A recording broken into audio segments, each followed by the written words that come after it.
Hello,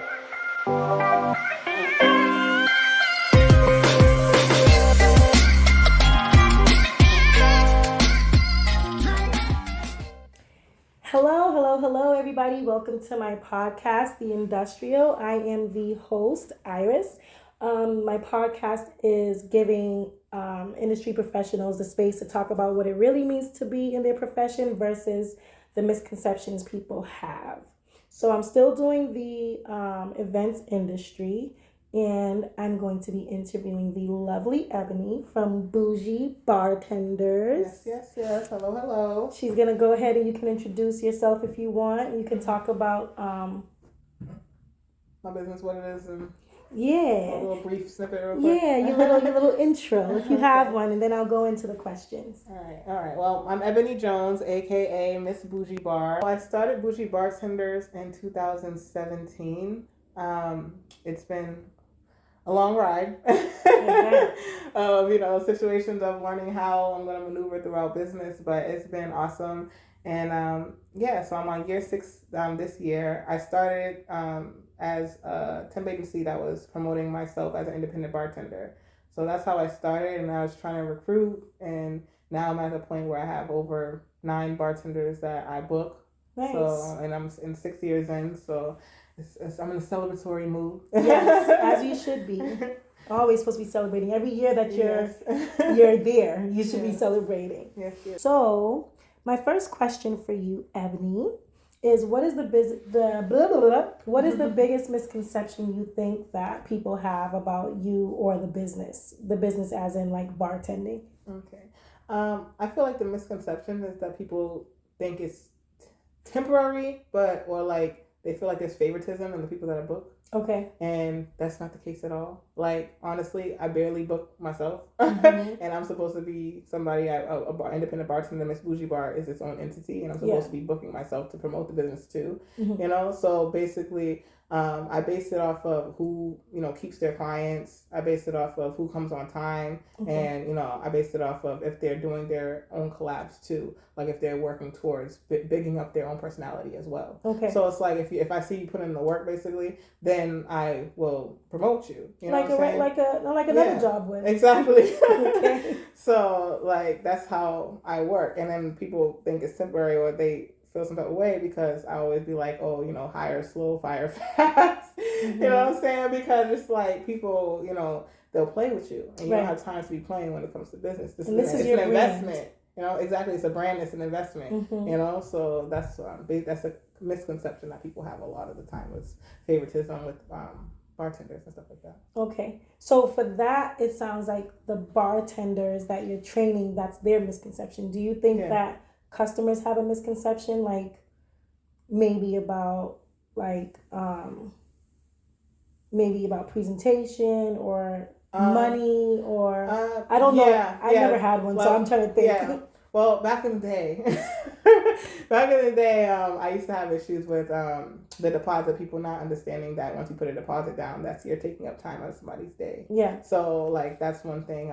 I do give back. I make sure that they can on their next booking they can get 1/3 of their deposit back, because that's basically my booking fee. Okay. So it's like it's coming out of my pocket at the end of the day, and I want to keep the client. Right. So, but most of the time, if I'm paying out somebody their portion to come to spend their day there, and they see that they're not getting the other half, they're not going to want to give that money back, because they already see that their time was wasted. Right. So that's another misconception. So people not realizing the benefit and the need for the deposit is not because we're just trying to take some of your money up front. This money is going into holding a spot as well. Exactly. And then like sometimes I have like 3 bookings in one day. So it's just like it's a misconception that, deposits is something that can just come back all the time. It's not something I can just that's why deposits are in place. So that you have more incentive to keep the booking. And I'm pretty sure those deposits are non-refundable. Exactly, non-refundable. And I'm sure people sign those contracts and they seem to forget once they sign it, just because you didn't they agree or pay. Just because you didn't realize you agreed to it, you signed it, you did agree, so that's the contract and that's the conversation's over. And that's not to be rude. Yeah, it's just to be real, because I'm not the only person that's being affected. You know what I'm saying? And then to look at life, like, we sign contracts all the time. Mm-hmm.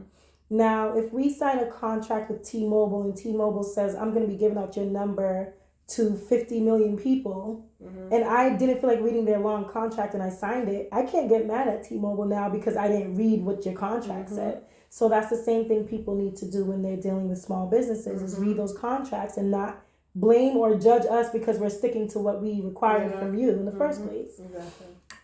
All right, guys, you heard that? But my next question, which is really, I love this question because people's stories are all different. And the backgrounds and everything and their reasons. Some people don't have a reason. Some people have a crazy reason and a story behind why they chose to do something. So my question to you, which is my next question, is why did you choose this business? Why did you choose bartending?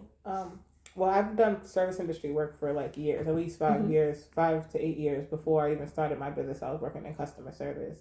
I went to school for communications. Okay. So I did 2 years communication. So I wanted to combine the two, basically the service industry work. And then, so I was about to do hospitality in college. And I was like, I'm not going to go work. I'm not going to do hospitality unless I work in the field. Right. So that's when I started like working for hotels, working for temp agencies, working for different stuff within the customer within the hospitality field. Okay. Instead of going back to school and wasting money, right. You know. So I did that, and then I just fell in love with hospitality.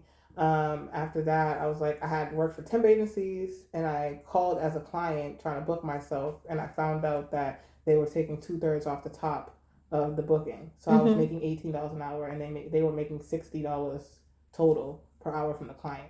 So I'm like, okay, so what exactly am I paying for? You know what I'm saying? Like, right. So then I realized they're getting all the big bucks. Yeah. So I'm like, okay, what exactly am I paying for? And I realized I'm paying for the office, the booking agency office, and I'm paying for their licensing. You know what I'm saying? So I'm like, okay, so what if I take out the licensing? Because not all events need licensing. Okay. You know, so I was like, all right, well, what if I just do private bartending?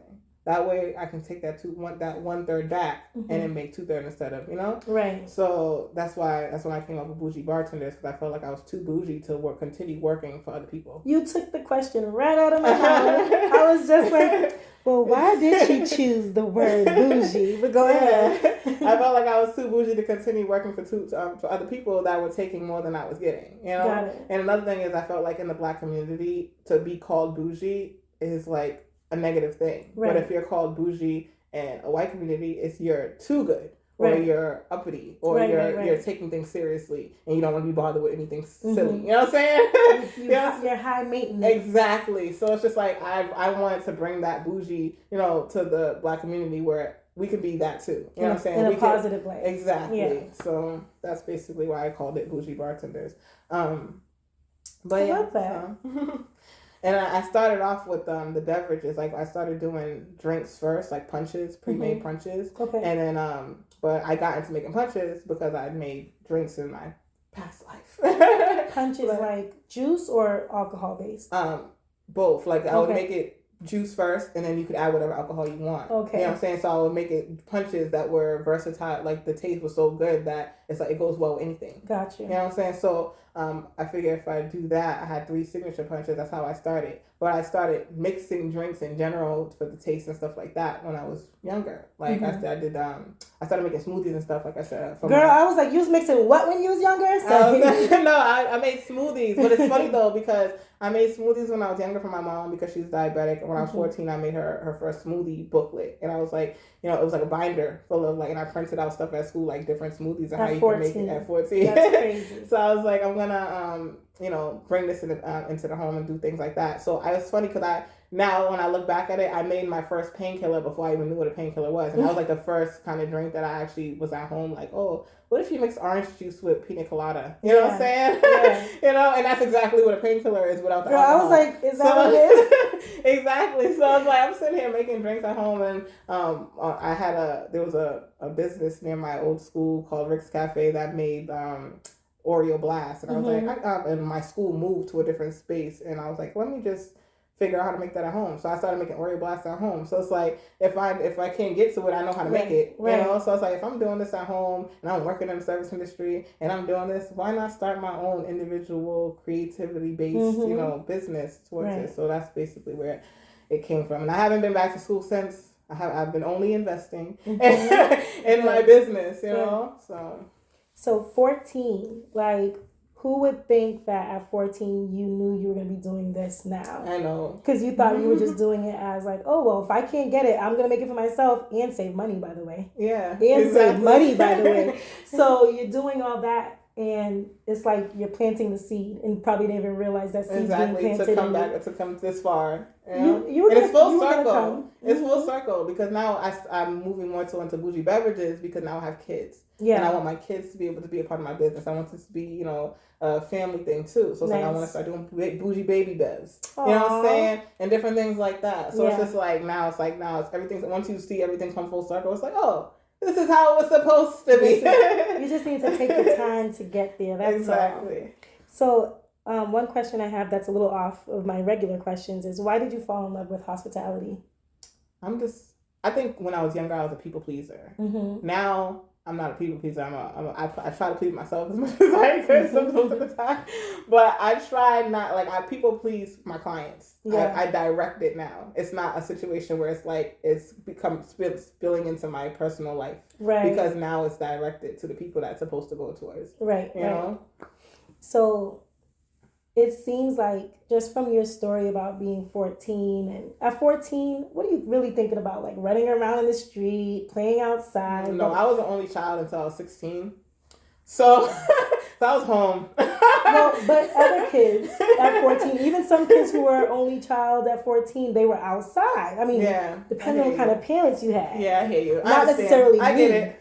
But to think about how you were only 14 and your hospitality was already growing in you because your thought was, I care about my mom. Exactly. She needs healthy drinks to be better. Let me figure out a way, because I like drinks and I be making a little something, but I'm about to make this for my mom too. Exactly. So, like you said, full circle, like all those little attributes that you had at 14 grew into you as a woman now and now as a business. So I just wanted to point that out because I feel like in many cases, we start doing things at such young ages and don't realize how it's going to impact us. How it's going to impact us in the world and our communities when we get older, and especially if we follow those passions. Even the only child thing, it's like, oh, I didn't go outside, but then my college essay was about how the fact that my mom wouldn't let me go outside because the parties was dangerous because of a reason, and I wanted to manage that reason why parties were dangerous, and one of those reasons was alcohol. Yeah. You know what I'm saying? So that was in my college essay. Full circle. You know what I'm saying?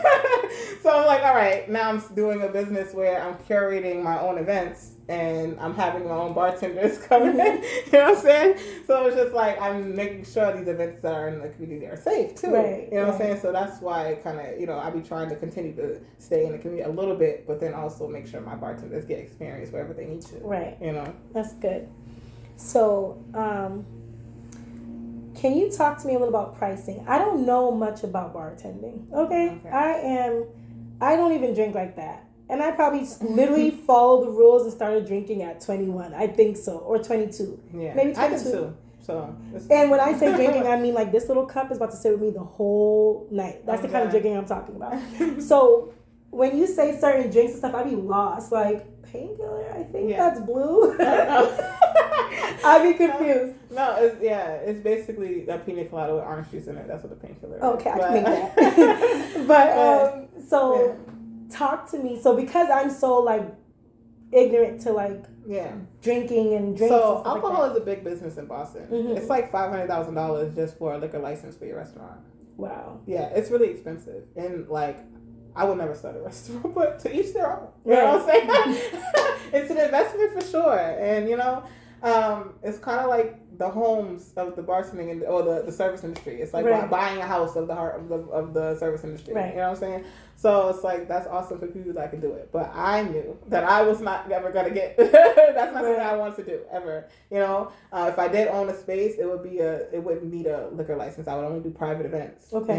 So that's what you have to know too. It's you have to know what you're offering, what you need to pay in order to get what you're offering. Right. You know what I'm saying? And then it's just like, that's how you know how much you're going to charge. Okay. So your price is very...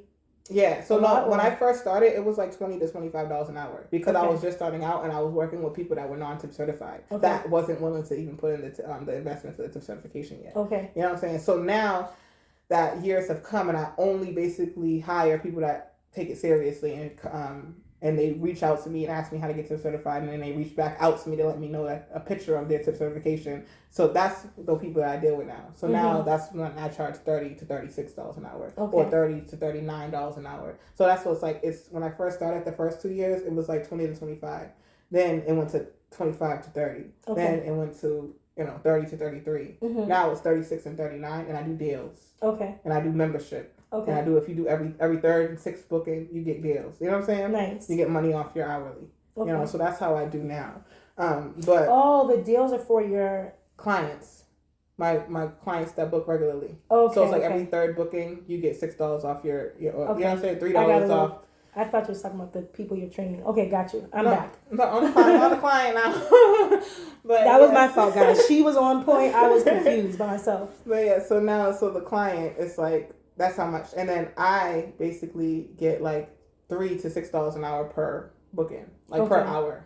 So that's as a booking agent. And eventually, when you book out, exactly. Eventually, I don't want to be like, it's not that I don't want to be in Boston, but I want to move around and have booking agencies in different areas or whatever. And that way, the girls that have been staying with me the longest, then they can start taking a section of Boston and a section of Rhode Island and a section of this area, and then they can take their booking fee. You know what I'm saying? So then they make $1 an hour per this because I'm not focusing on it as much, and I make $2 an hour because it's the business. It goes towards the business. You know what I'm saying? $1 an hour per booking will go towards more benefiting the business more, and then the other one will go towards me. Just circle back into it. You know what I'm saying? Keep the cycle going. Exactly. So it's just like I'm trying to build more of a brand. Right. Rather than an just empire. A bartender. So because at the end of the day, I don't really need like that extra dollar and everything like that I would get per bartender and stuff like that. That's all cool and dandy. But I want to get into the merch. You know what I'm saying? The individuality. Guys, she does need the dollar. Yeah. I heard what she said. I'm like, I need the dollar. I do. Because they're gonna go back to this interview and be that goes back to another misconception. People always think that I'm making money off people. A whole bunch of money. Off of these people. And it's like the reason I started the business is because I felt like too much money was being taken off of me. Amen. So it's like I'm doing the opposite. I got real churchy. My bad, guys. So I'm not trying to be different. I'm not trying to take too much out of these bartenders' pockets just to get experience in order to either do their own thing or go back into a restaurant. You know what I'm saying? Because some of these people don't want to be individual. They're figuring it out through Bougie Bartenders. Yeah. You know what I'm saying? They're figuring out, do I want to be bougie? You know what I'm saying? Do I want to say I don't want to work for the band no more? Like, you know what I'm saying? This is where they can come to do that without losing. You know what I'm saying? Yeah, because at the end of the day, everybody can't be an entrepreneur. Everybody cannot do it. Trust me, like it's not easy. And everybody doesn't want to be a worker bee either. Exactly. So you have to know who you are. Like either you want to be a worker bee, and that's fine because some of those worker bees, they're great at their job and we need you. But some of the entrepreneurs is like, well, I can never do that again. Yeah. Ever. I can do it myself. If I have to clock in anything, I'm going to go crazy. Yeah. So everybody has a purpose in the business, and like what you're saying, they have to figure that out. Like, do I want to do my own thing, or do I want to work? Do I want to be bougie for a little while, or do I want to be bougie for a little bit and then go into X, Y, and Z? And I feel like I'm a good balance of both. So it's like I try to like show both. Right. You know what I'm saying? Because like I still have a day job. You know what I'm saying? And I love my day job. It's one of those day jobs that's just like I go happy every day. That's good. I only work 3 days a week. Right. People come in and be like, "Oh, you're so happy all the time." It's like, "Yep, I'm away from my kids and my business for the time being." Like, right. I'm less stressed. You know what I'm saying? I need that mental break. You know what I'm saying? So sometimes it's good to have somebody else take the lead. You know what I'm saying? But at the same time, it's just like But at the same time, it's just like it's also good to know that you can do things yourself if you needed to. Right. You know? Like you're not like stuck to this job. Like if the job is to and that's how everybody should be. Anybody should be like that. You should never feel like you're stuck in a job ever. Like they don't own you, but they do. But they don't. And sometimes you only realize they don't own you when you're pushed into a position exactly. to make a decision. Like, and COVID was a big position. Everybody should have understood the position during COVID. Like, you should always have something under your belt. Like, my business, the bartending place I was working at during COVID, it was recreational. Okay. It was Boston Bowl. Mm-hmm. You know what I'm saying? So I had ended up getting a girl of one of the Bougie Bartenders that was training through me. I ended up getting her job there so I could see how she would work, outside. And we both ended up getting laid off because there was no work. Because nobody was coming to the bowling alley because nobody wanted to touch other people's, handy stuff. I don't care how much gloves you give me. I'm not putting my fingers in there. So we weren't making money at the time. So they had to shut it down. So it's just like during that time, I was making still $400 a week at least through my business. Because everybody was in the house drinking. Exactly. So it's like, and I was pregnant, so I had to do what I had to do. You know what I'm saying? At the end of the day. So it's just like the fact that I had that is a blessing, first of all. But everybody should be able to have something like that where they don't have to be under somebody in order to make ends meet. Basically. Right. That's dope that you were able to, because people had to get real creative during COVID, right? Especially entrepreneurs. If you wanted to make sure after pandemic, because I started my business, thank you to COVID, I was able to sit down and reflect and realize, like, I don't want to do none of that. I don't want to work for you. I don't want to see you. I don't want to come in there. I don't want to do it. Yeah. So thankful, but I've been doing here for so long. I had that under my belt. I just was never ready to commit to it as a business. But so many brands and companies and entrepreneurs were blossomed through COVID. Yeah. And if you weren't, and that's fine, that it just wasn't for you. And maybe it wasn't for you at the time. But they had to get real creative. I saw entrepreneurs doing stuff. For example, my friend Tasha Michelle, I've seen her on her videos trying on clothes. Like, you want this? In front of her, But that's creativity. Like that, a lot of people could have went under because they're not selling their clothes. Like, how are people going to see what's inside if they can't come in and they are scared to come? I was doing virtual classes. That's dope. I was doing virtual cocktail classes for corporate companies. Nice. Yeah, I was making because those people were still working. That's $50 right there because it's only a half hour. But think about it. Like, while some people's lives stopped, some people's lives didn't. Like people who were working people that in the still have to hospitals be in the office, and then you want to make it fun for them because it's just like you want to have something for them to do that makes them want to come in. And even when they didn't come in the office, they came back home and they're just like, we're seeing the same people every day. There's no kids after school program. There's no gym open. There's no this. There's no that. So to be able to do something like that with your partner or whomever, come home like let's try this drink because the liquor stores is open. Exactly.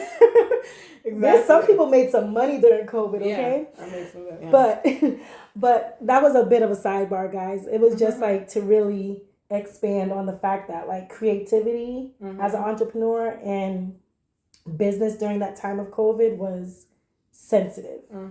But so your pricing, it varies, and I have a whole menu because I offer so much. Okay. You know what I'm saying? Like I offer add-ons, rentals, like bar rentals, like things like that. Like I offer so much that like I have a full menu of the things that I offer as side things because like I said, I'm not trying to take money off these girls' heads. You said rentals? What do you mean? Like speakers, bar setups, like the actual bar equipment, like shakers, things like that. Like I do rentals for I didn't know that. So I have a section called rentals. I have a section called add-ons where you can add on garnishes, add on this, add on that, like things to the bar, stuff like that. It's funny because during COVID, I was actually thinking about. Well, I was gonna do the photo booth situation where you can catch a drink with your catch a pic with your cocktail. You know what I'm saying? Have it on the side. You know, so it's like that's something that I plan on doing in the future because at the end of the day, like I said, I don't want to take too much off of the bartender's head. It's about building the brand for me. Right. You know, because that's why I want to have different outlets to make money within the business because I want to be the temp agency that doesn't need to take so much from my bartenders. You said temp agency. They don't know what you're talking about, girl. So what is it? What you want to do? Well, I said the temp agency. I told you the temp agencies I used to work for, they was charging $60 to the clients and only paying me $18. Right. So, which is nuts. Yeah, and then the temp agencies I work for, they offered servers, bartenders, servers and bartenders. So like what I offer is servers, bartenders, and hosts as well. Okay. So and event help. So that's what I offer. But the point is, I don't want to take too much off of their head. So it's like, I might make $3 an hour per your hour, Right. rather than like I said, like a whole 2/3 of your hourly. So that's the point. I want it to be completely different. I wanted people to be able to keep their creativity, because you're uniformed in a temp agency. Right. You know what I'm saying? So I want people to keep their individuality. So it's like, if I say we're all black, you can wear whatever you want. That's all black. You don't have to wear the Bougie Bartender shirt. You know what I'm saying? You can wear whatever you want. You can spice it up, dress it up, dress it down. I usually charge an extra $1 per hour, or extra $3 per hour if the client says, oh, they need this or they need that. I charge more to the client because our business is about being individuals. Yeah. And you guys are requiring us to do something different. Exactly. Okay. That's good. So you, the empire you're trying to build seems to be, you cater to both people. You cater to your clients and you're catering to your, what is it? The clients and the bartender, the service industry workers. The workers, the service industry workers. Exactly. Okay. I'm catering to both because I book myself. Yeah, too. Right. So it's like, I'm trying to make sure I want people to be treated like how I want myself to be treated. Right. So I wonder if people realize that, because like when I hear bougie bartenders, I'm thinking, oh, just bartending. Not realizing there's a whole, like, do you guys have meetings? Do you do anything like that? Yeah, I just want people to understand like what your time looks like what me creating this empire looks like when it comes to keeping things organized for you to have a good event. See, no, I used to do meetings, but nobody was showing up. And the thing is, it's like during the temp agency stuff, people they know people don't show up. Mm-hmm. It's like you have the initiation, and then after that you only come to the office to pick up your uniform. So that's how I honestly deal with my girls as well. Like if they need a Bougie Bartender uniform, if I know I have an add-on, my house is where they come to pick up the add-ons, the rentals, or this, or that. If they need to show up with this and the third, they have to come to me first, and then they go and do what they have to do. But I don't try another thing is, in this community, you don't know who knows who and who clashes with who. Yeah. Especially when you're continuously booking Black women and you're continuously promoting or Black bartenders in general, like Black men, or like, because I have a few white bartenders as well. I have some Heathers, actually a real Heather. I didn't even catch that. I was like, what? Yeah, I have a Heather. Yeah, I do. And then, so it's like, I have, different people within the business or whatever. But women in general, because I focus more so on women, booking women, it can get catty. And I don't like that. So I try to keep everybody to themselves and individuals in general. So it's like when I do have functions, like I curate events. Yeah. So when I curate events, I tell them they can come for free. That's when that's their time to mingle. Okay. You know what I'm saying? Any events that I have, it's like you guys come for free. Service industry workers get discounted, and then other people get charged regular. Right. You know what I'm saying? Nice. So that's how I try to do things. So I'm so big on mental health and stuff. So I'm so big on mental health and women and coming together. And communities coming together. I want it to be the same. I want it to be like that too, but you also have to be realistic. But I think I think these women, we're grown. We are grown. So we can think what we want. Here's where I'm gonna come in, because y'all know I'm gonna have to break it down. I'm gonna come off topic real quick, because I think, especially because it's a small business, as a community, sometimes we don't even know why we don't like this person or that person. Mm-hmm. It may just be a misunderstanding. It may be something someone said to us. It may be. I get you. I hear where you're coming from. No. I get it. I get what you're doing, because then that's exhausting for you as the and it's a part of explaining yourself. It's like you don't have to explain what should be understood. Right. You know what I'm saying? And it's professionalism. People, you need to know how to work and come to work, not work to be friends with Susie, Becky, and John and James. Exactly. You need to come to work and just do your job. Exactly. So as an adult, if you have bills and stuff to pay and you have your own priorities outside of this, I don't care if I'm having a meeting with all your enemies. Mm-hmm. Get what you need to get from the meeting and go home. Exactly. Because realistically, for me, I want to know my staff, or whatever you want to call it. Guys, don't get offended. I don't know the names to all this stuff. Okay? But I want to know everybody. So for me, it's like, how could you get to know everybody on a personal or decent level? Because to me, that's a family. You're going to be working with these people, sending them out. This is what I did. This is what I learned. You don't have to deal with everybody at one time in order to know people individually. That's a lot of work, though. No. To meet up with everybody. What happens when you have 50 people? No. See, this is what I did. That's why I'm trying to tell you. Two of the girls that I still deal with till this day, like that I still book or whatever, I got them jobs at my job. Yeah. So I could see how they worked first. Okay. You know what I'm saying? About Boston. So, yeah. Right? So I got two girls' jobs up there. I even got another one to interview, and it just didn't go well. But, but you learned that you probably should have watched that and seen that and understood that and not moved forward later. But you know what I'm saying? You get to see the interview process. You get to see how they would do in that field.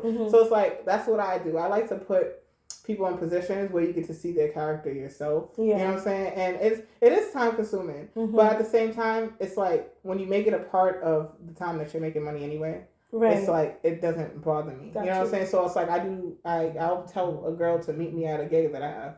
Okay. And I'll have her do bar back for me. Okay. Just to see how if you can work with me, you can work with other people. You know what I'm saying? So I know, you know what I'm saying? Yeah. That's how I can figure out her individual person. Like, so okay, I don't put these two people together because their personalities don't match. I don't just do meetings. Okay. I do situations. Okay. I'm like, okay, like I see how you work. Every time I know that I'm going to book you, I see how you work first. Oh, that's good. Yeah. Okay. So I guess, that works. That works. And I just be wanting these sisters to be together and just smile, stop the foolishness. But it is. That's me. Yeah. No, but sometimes that's not your problem. Right. You know what I'm saying? It's not your job. You know? That's why I know. That's why I'm in this industry and you're not. Because I'm realizing that together. Like, other people are just like me. If I'm hiring Bougie Bartenders. You know what I'm saying? You have to understand that's what it comes with. Right. Like, there's people that want to be like me. You know what I'm saying? That don't want to work for somebody, that want to have their own thing. So you have to be prepared for it all. You know what I'm saying? You got to be prepared for them to do the same thing. They feel like they're an employee when it comes to, you know what I'm saying? True. So it's just like, if I go, just like I felt like I was an employee of the temp agency. You know what I'm saying? But that's not the reason I left. The reason I left is because how much I was getting taken. Right. You know what I'm saying? So it's all different. But you gotta meet people where they're at the same time. That is true. You got me, Ebony. Fine. I'm joking. No, but that's real. I don't gotta be kumbaya all the time. Right. It don't. That's my problem. I be kumbaya, my lord, kumbaya. But no, that's real because women are difficult people to. When it comes, especially when you're with them for a long period of time. All right, fine. No kumbaya in the bartending industry like that. But it could be kumbaya. No, there's people that you can kumbaya with. That's why it's like I want to be able to promote other businesses. Like that's why I'm starting my YouTube channel. I'm gonna promote other bartending businesses that I feel like are bougie like myself. Where it's like they want to big themselves up as well as help people out in the community. Right. But it's just like they understand where people are coming from and how we got this far. And, you know what I'm saying? Right. So it's just like, it's just being realistic, So it's like you could be, I've been being emotional for too long. Right. I'm a Pisces, you know what I'm saying? You got two fish, logical and emotional. And I'm in my logical stage of life. But you've definitely been in business long enough to know who to kumbaya with. Who to kumbaya with and who not to. Like, you've been doing this for a while, so you did your emotional stage already years ago. I'm sure you did that in the beginning. Now you're into the logics. Yeah. So that makes sense. As business, you can't be too emotional because people will take advantage of you, clearly. So that makes sense, girl. That makes sense. All right. Fine. So the next question I have is about the clients, for the clients, to the clients, all of that. Is there something like pushback? Like, what's one thing that can hold you back doing your business or your bartenders when dealing with clients? I feel like because the hourly fluctuates. That might be something that like my clients be like, oh, it didn't cost that much last time. I'm like, yeah, but next time will be the third time. You know what I'm saying? Yeah. You know what I'm saying? So it's like it gets like every other booking they get good deals. So they'll be like, oh, so what about that deal though? And I'm just like, well, not this time though. Yeah. So it's like I try to. But that's in the contract. Yeah. It's like honestly, it's in the menu. Okay. It's in the menu. So it's like when you come to book, it says like winter is going to be $39 hourly in fall, and then like winter and fall is $39 hourly, and summer and spring is $36 an hour. Okay. So it's like that's like, but when I do initial bookings, I'd be like, oh well, since it's your first booking, I'll do 30. Right. You know what I'm saying? You get and then the second booking discount will be like the 39 or the 36. And be like, oh well, last time I got 30, and I'm like, yeah, but next time you get a $3 off each booking. Right. You know what I'm saying? So it's like it's like I'm trying to transition you. Because it might have started off at 30, but then this time it might be like 36, but then next time it's going to be 33. Right. You know what I'm saying? And the sixth time it's going to be what? It's going to go to 27. Okay. You know what I'm saying? So it's just like... every third booking yeah, you're taking. So okay. Exactly. So it's just like the deals, they come in and it's like, they're looking at like, I don't understand why it's always different. And I'm like, because I'm trying to make sure I maintain you as a client. Because if I always had it as 39, always had it as 36, you probably wouldn't book me as often. Right. You know? So but it's just like... it's like an appreciation thing. Like, thank you for keep coming back to me. Exactly. And because you kept coming back to me this third time, you're going to get $3 off or something per like hour. that. Yep. Right? Mm-hmm. Okay, so communication. Mm-hmm. I know this is a big thing with a lot of industries, any industry at that. Mm-hmm. So is there something like that a customer can do, I don't want to say wrong, but can do that kind of like stops you guys from working properly? Like if they just expect us to come with everything and they didn't ask for anything. Like that. Yeah, that's a big one. Or like if you have to because go to everybody's making store runs the first hour of the shift. You know what I'm saying? Because they thought that we came with ice and we came with this. When it clearly states that I have a menu that you can add these things on if you don't have them yourself. You know what I'm saying? So it's just like when people assume that's usually what it makes us end up having us and them do more work. So I rather people be prepared. So I do like reiterate what we come with a lot. Like, which is basically napkins and straws or napkins and a shaker. Straws or napkins and a shaker. And so everything else is an add-on. Everything else is an add-on, exactly. Okay. And for example, like say, we kind of touched this a little bit and I want to bring it back about like you sending your bartenders to a gig and that client is late. Yeah. What does that look like for, like, do they have a late fee? Like, is there anything No, there's no late fee, but then this is what gets me. I don't like, because it happens a lot. Like, a client will call me and say, oh, they're not there, but they are there, and they're just in the car waiting for them to show up with everybody and everything, and I feel like they only call because they think that I'm going to take off an hour. You know what I'm saying? And it's just like, I'm not. Like, you know what I'm saying? That's on you. Because now my girl is out here in the whole, because, a lot of my gigs are in, like, Somerset and, like, Framingham and, like, Stoughton. It's like people, Taunton. People drive to get to these places. Right. And I charge a travel fee. Okay. You know what I'm saying? So it's just like, they came out here for you. Right. Like, be on time. And, you know what I'm saying? And most likely they came a little earlier than. Exactly. Because you want to make sure, where the location was. And another thing is, like, sometimes I'll have to pick something up. So it's like sometimes I'll have people do signature drinks and stuff like that. Yeah. So like I'll have them pick up things for their signature drinks or whatever. So then it's like it would help to have everybody on the same page or everybody on time, because it's like then it's like, what if the thing I have them bring for their signature has to stay cold? Yeah, and now they've been sitting outside for an hour. Exactly. So it's just I don't want nobody to go get sick. You know what I'm saying? And then like it'd be because we've been waiting and stuff, and it's been in a hot car that people been cold. It's cold outside and they staying in their hot car. You know what I'm saying? Yeah. So it's just like I like for everybody to just be on. That's the only thing. But otherwise, my clients are pretty good. A lot of my clients are homeowners and shop owners and business owners. So it's just like they usually have fridges in their space. So like if my girls show up or anything, I usually try to have them I'll be like, okay, go make sure you go. You say they're not ready. Do you go in the car, eat your food, whatever you want to do, and then just make sure you put everything in the fridge so that you're ready to set up when you need to set up. They can't say nothing to you. Right. You know what I'm saying? That's the best you could do. Enjoy your time. Yeah. And just make sure you can be prepared as possible when they get there. So one last question. What is something that you want to tell your customers about you when it comes to either respecting your brand, respecting your business, any out of the 6 years you've been doing this, like anything you feel like you want them to know or understand about you? You're a mom, you're human, you're all this stuff. Yeah. I feel like when it comes to bougie bartenders, I want people to know that there's always opportunities out here. Mm-hmm. There's always an opportunity for you to be bougie and not want to work for other people and work for yourself. Right. You know what I'm saying? I book independent bartenders. Mm-hmm. You know, so this is a way for them to big up themselves. And not a lot of people know this, but you can become a bartender at 18 in Boston, but you can't drink it till you're 21. Right. You know what I'm saying? Isn't that crazy? Like, how are you going to taste it? But you don't drink. I don't drink. I don't like to drink. I don't need to drink. But do you taste? How do you do that? See, that's why. Sidebar, guys. This is why I started making punches that go well with everything. Got it. You understand what I'm saying? Because I knew that you can make good juice. Right. And if you know the juice is good, you know it'll be good with the drink. Right. You know, so it's like that's a big misconception people might have is to assume that you drink because you're a bartender. Yeah, no, there's a lot of bartenders out here that don't drink. Like, and it's not like I don't drink. I just don't drink regularly. I don't drink at events I work. Like, like I don't like. I'm very professional when it comes to drinking. My mom's diabetic, so she never drinks. So it's like I knew that wasn't something that I was going to be into anyway because it was something I didn't have in my household like that. So like my mom collected liquor. Yeah. But she didn't drink liquor.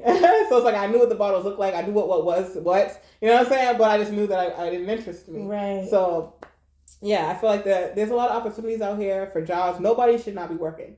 Anybody should be working. Like, there's no reason why nobody should have a job. Right. At this point. That's how I feel. Like, there's so many hustles out there. Yeah, there's so, like, even if you're not working, if you should at least try to work for yourself. If you don't have a job. Because between the whole hospitality industry, there's always opportunities. Yeah. You know, so that's what I wanted to. There's always an opportunity to be bougie and, you know, big yourself up from basic and make sure you go out there and try new things and stuff like that. So that's what I want to offer. I want to offer the opportunity in order for people to learn if they want to do this in this industry. Right. Yeah, that's what Bougie Bartenders is about. Do you want to be bougie or do you want to be basic? Ooh. Second. So guys, you guys heard it from Ebony herself. If you are interested, you can find her contact information below. But we would like to say thank you for listening to this podcast. And if you want to leave any handles, you can.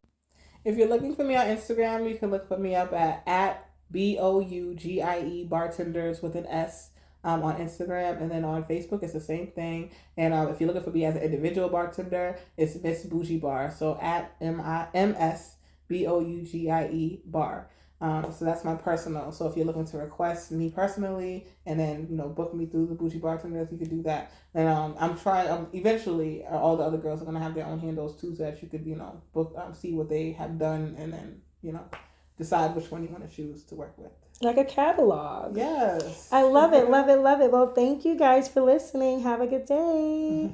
Don't forget to hit that like, share, and subscribe button.